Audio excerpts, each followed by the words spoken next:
Hello, it's Cordell Davenport of SmallApartmentInvestors.com. I do my best to help small apartment investors make wise decisions. And after this video, you can go ahead and look at the website for more info about me, what I have going on, and other videos that I post. And the goal is to be a resource of people who currently own or endeavor to own 5 to 50 units. And in order for this to take place, there's a formula that I always preach, and it's mindset plus skill set plus performance equals results. So all of my videos talk about mindset or skill set. And of course, with anything, it's all about action. You can learn all you can, but it's all about taking action. Don't talk about it, be about it. And that's where the performance comes into play, where you and I have to put some action behind our vision. So hopefully this can inspire you and give you some gain. Here we go. All right, property management.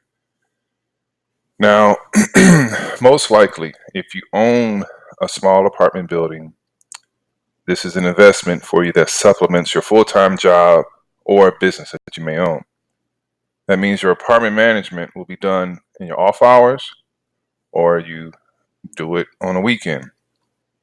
And once you start to grow and have multiple units, multiple buildings, the portfolio gets bigger, and you're tired of managing, or you want some scale, you're considering to hire a property manager, this presentation is for you. It's going to give you some knowledge on what to look out for as you go through that transition.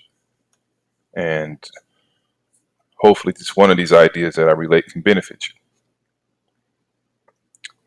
Don't sign a property management agreement that is fee-based. You should always make sure that they collect rent based on a property's income, no flat rates. Now, the percentage will vary depending on where the property is, how big is it, what type of property it is. Is it a B class, C class? Is it in the hood? Does it need a lot of attention?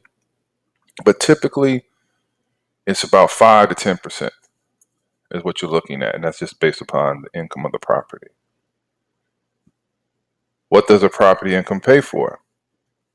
Well, the apartment pays for on-site staff, maintenance, housekeeping, leasing agents if you use those. It does not pay for the property management employees. Go visit their office. When you go visit their office, just be aware of the little things.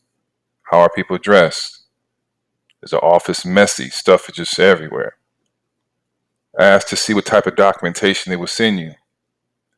Ask to see a list of properties they currently manage. Ask to see their employee manual. And now with property management companies too, they should have like policies and procedures that they implement. Ask to see that. Then after you get the list where these other apartments are, go ahead and visit that property. Investigate on your own. Walk the premises if you can. And see how they're currently doing with what they currently have under contract. Find a company that specializes in apartments. Know that not all property management companies can manage apartments. As with any endeavor, you always want a specialist. Want someone that specializes in apartments, but not just apartments. You want somebody that specializes in apartments that fits the needs of your building. If it's a 10-unit apartment building or whatever, or for the 50, you want somebody that understands that whole process. Set clear expectations. Clear expectations on when and how they're going to communicate with you. Monthly, annually. Have dates clear. Typically, no later than the 15th of the previous month is when information be sent your way for you to analyze. And as with a property management company that oversees your investment, your job is to manage the managers. Now, if you need some help in that regard, you can always hire a consultant to train you and to teach you to help you look out for key numbers or information on how you can do a good job of being an asset manager, not a property manager. Create a list to do. So when you hire a property management company, you should make a list of needs that needs to be addressed when you hire them. So as soon as they hit the gate, boom, here are the top 10 things I want you to do. Get everything in writing. Management agreement should spell out the responsibilities of the management company and have legal language if those responsibilities are not met. Have a solid contract. This is always key in real estate. Try to get you in a real estate attorney to review the property management contract. Make sure the contract is clear. Understand when his rent is collected, when it will be deposited, and the bank account that they're going to send it to. You do not want commingled funds whatsoever. Now, you need to make sure that you have financial control over the property.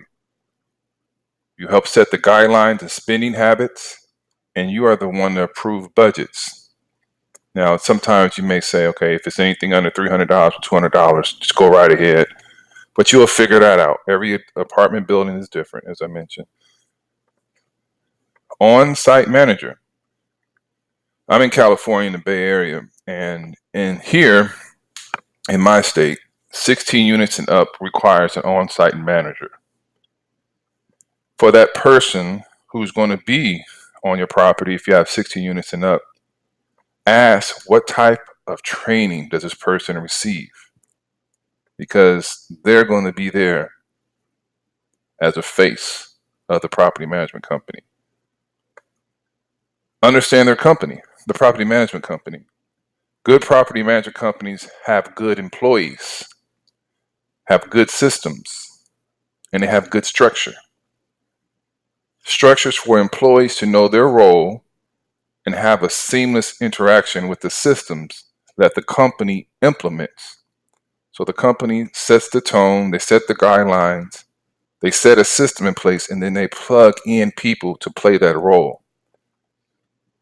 So there's 3 things that they should try to do in a perfect world, of course. Length of contract. There should be a timeline in the contract. Don't sign a multi-year contract. Have it match the needs of the property.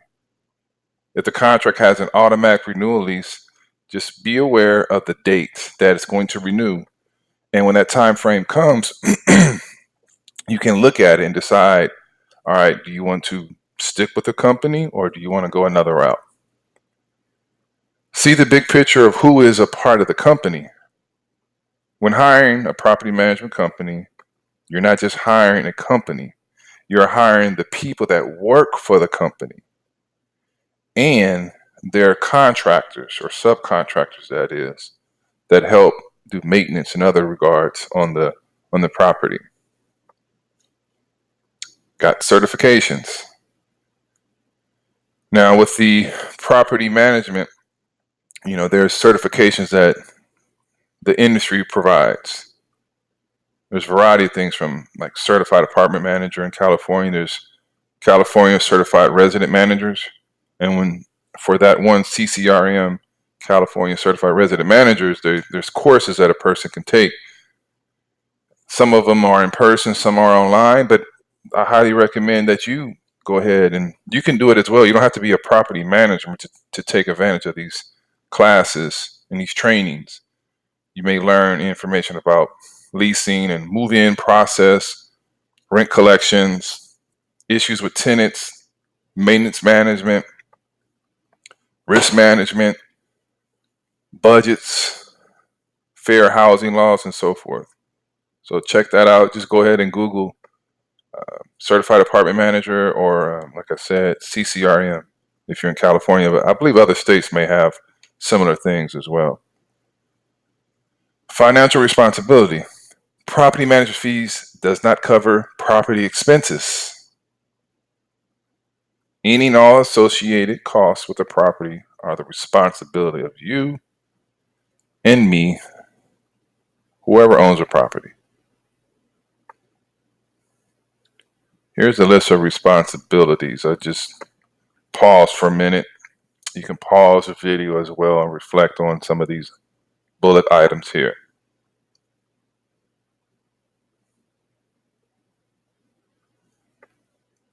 Okay, going to proceed. Anything I want to talk about here? Nah, self-explanatory. Fees to expect. Now, when it says apartment turn, that's basically having vacancy. Tenant moves out, you clean it up, get it ready for the new tenant. And that's where a lot of the cost comes in when the apartment is turned. Now, of course, the goal is to have as high as a vacancy rate as possible. Not as high, I'm sorry, a less vacancy rate. You want people in, you want happy tenants, paying your bills. You don't want them to ever move, just continue to pay your mortgage. That's the goal. All right. Management fees. Here are some of the fees you can look at right here. Now, the management fee simply covers the cost to coordinate services and to manage the property to its performance level, the high peak. Doesn't cover operating fees. Sometimes a property management company may have a fee for a particular maintenance issue that they work with a vendor, and those prices typically go up each year as well, so you want to be aware of that. Anything that needs to be replaced is called capital cost, and capital expenses add value to the property. And that's a different type of expense versus operation. So like roofing or pavement and so forth, that's a capital expenditure, CapEx. Okie dokie. Well, that's it for this presentation right here. And as I mentioned in the onset, if you can, check out the video, other videos I have, other information that I have on small-apartment-investors.com. And I will see you soon, virtually. Later.